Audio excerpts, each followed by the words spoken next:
Huwezi kwenda through moto ukose kunuka moshi unless it is intended of God. Anasema utakapopitia kwenye tanuru ya moto, hata nywele zako na mavazi yako yatanuka moshi, maana nitakuwa na wewe kwenye hiyo moto. Praise the name of the living God. Uko katika situation of God is working with you there, and you are rebuking. I rebuke it. I rebuke it. I break it in the name of Jesus. Nakata minyororo gani? Fikiria kwanza before you cut the chains. Fikiria kwanza before you bind. Yes, you are given power to bind, but maybe what which you are binding is not near you. Bwana Yesu apewe sifa. Haiko karibu na wewe. These guys waliowatupa, the Bible says walipotoka never kaamuru wale waliowatupa watupwe. And the Bible says hata kabla yani walikuwa wamesharangwa na miali ya moto kabla hawajaingia kwa moto yenyewe. Bwana Yesu apewe sifa. Lakini walikutumbukia hawakurangwa na moto. God is with you in that situation. Praise the name of the living God. Don't despise yourself in situations. Don't see devil in every issue. Don't see devil in every situation. Even if it is devil, see God. Because devil has no power. He cannot overpower God. And his plans, his powers cannot surpass the power of God. So when you are in any situation, whether imeletwa na Mungu ama na shetani mwenyewe, glorify God in it. Praise the name of the Lord. Paul anasema mfurahini katika Bwana siku hata ile siku utaki kufurahia. Anasema furahi katika. Kufurahi katika Bwana ni kuleta Mungu kwa situation yako hata kama iko namna gani. Vita ni vyake, atapigana. Bwana Yesu apewe sifa. The Bible says wataanguka 1,000 upande wa kulia na 1,000 upande wa, na pia inasema watakuja kwa njia moja, lakini Bwana atawatawanya kwa njia 7. Meaning hata katika hiyo situation ambayo shetani ametengeneza, still God is God and he remains to be God. Bwana Yesu apewe sifa. Wana wa Israeli kwenda utumwani, Mungu alijua, na alijua mimi siku moja Farao na majeshi yake nitawamalizia, tutadili nao pale kwa bahari. Na hivyo ndivyo kulikuwa. You cannot imagine watu wamevuka nchi kavu na wengine wamekuja na mafarasi na makashi. The Bible says wakati walifika katikati ya bahari, magurudumu ya makasha leo yatakuwa mazito. Farasi wakashindwa kuyavuruta na nchi ilikuwa kavu. Anaweza kueleza. Baada ya wana wa Israeli kuvuka, nchi ilimea terezi. Nchi ilianza kukua terezi, makashi yakaanza kutereza, yakashindwa kusonga. That is how God deals with your enemies. Ambao wanakuona na wanapokejeli, ambao wanakuona na wanafurahia, yani ile hali ambao haikupendezi. Bwana Yesu apewe sifa. God is not God of one place. Mungu ni Mungu wa viwango, na anakutoanga hivyo viwango akupeleke kingine ndiposa umtukuze. Na wakati unamtukuza na watu wengine wanamtukuza. Bwana Yesu asifiwe sana. So leo hii watu wanapotea kwa kutokuelewa ya kwamba it is not about devil, it is not about the power that devil has, it is not about the knowledge ambayo shetani ako nayo. Maana shetani mjanja, ana uchache mwingi, hakuna tumipango. But it is not about him, but it is about God who created Satan himself. Bwana Yesu apewe sifa. If you see God every day, if you see and glorify God, Job anasema ya kwamba baada ya mambo kuja, anasema nilikuja uchi na nitarudi uchi. Jina la Bwana libarikiwe. Ako kwa hiyo situation, watoto, mali, nyumba, kila kitu kimeenda, na mwili wake ndio huu uko na mavidonda. Anaambia mke wake, listen to me, nilitoka tumboni mwa mama yangu nikiwa uchi, na ile siku nitaondoka dunia hii nitaondoka nikiwa uchi.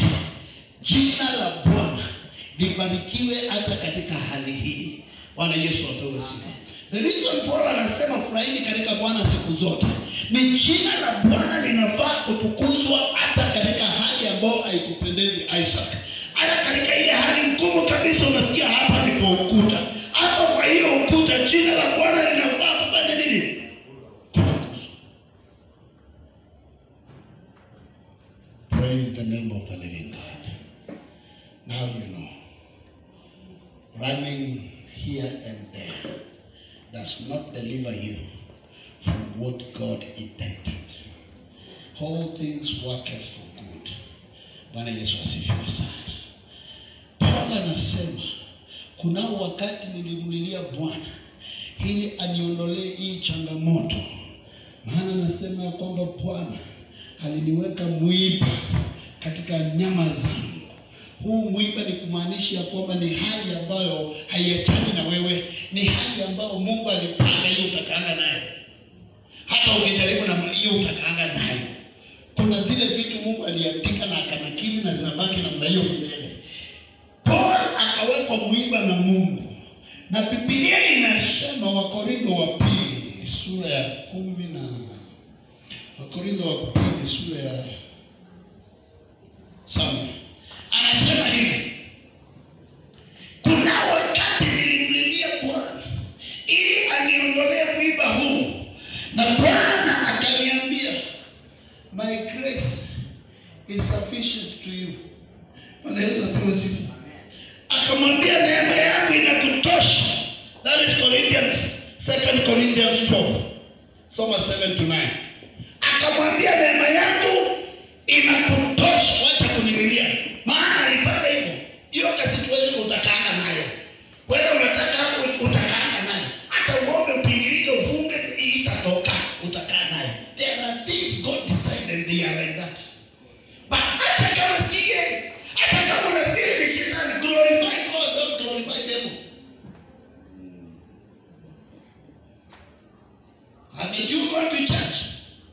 Kutoka asubuhi mpaka saa 4, kutoka saa 4 mpaka saa 7, na kutoka hapo revival, na ile kitu ulihubiriwa yote ni about devil, about what devil can do, about what witches can do.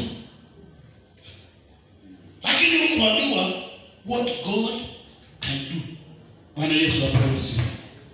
If people will be enlightened and understand that it is not about anything else, it is about God, then even situations that God did not command, He will pull you out of them. He says, mateso ya mwenye haki ni mengi sana, lakini Bwana umeokoa nayo yote. Bwana Yesu asifiwe sana. He is ready to deliver you, but when you glorify Him, when you say, I know. Job anasema, I know. Hata katika hii hali, ndio niko na vidonda, ndio sina watoto tena, ndio niko hivi venye niko, na sina hata rafiki, wote wametoroka, watu wa nyumbani wamekimbia. But one thing I know, my Redeemer liveth. Bwana Yesu apewe sifa. Na hapo chini akasema, and I know that one day He will stand, and my 2 eyes will see Him. Bwana Yesu apewe sifa. He has faith that His Redeemer is still God. Hata kukiwa namna gani. Glorify God in all situations. Give God glory even when you are pushed to the corner. Let God take control of situations. Let God be God. And tell God, if it is you, let your will be done. And if it is not you, I know it will not last. And God will definitely deliver you from that situation. Kanisa leo, utakanyagwa shingo, utavunjika, utagaragarishwa hapa kwenye matope, unaenda nyumbani na aibu ukijificha. Lakini kumbe kinachotolewa kiwezi toka. Mungu alikiamurisha. Give God a chance. Give God a prison to deliver you. Praise the name of the living God. Give God a chance to work in your life, because in all situations, God remains God. He created devil himself. He cannot overpower him. No one can overpower God, and he will never share his glory with anybody.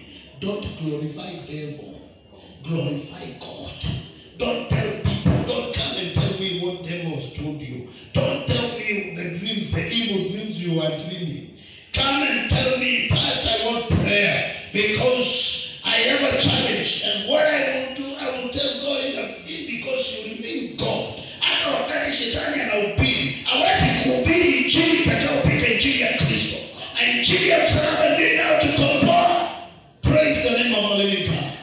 Give God a chance. Glorify him in any situation, whether good or bad.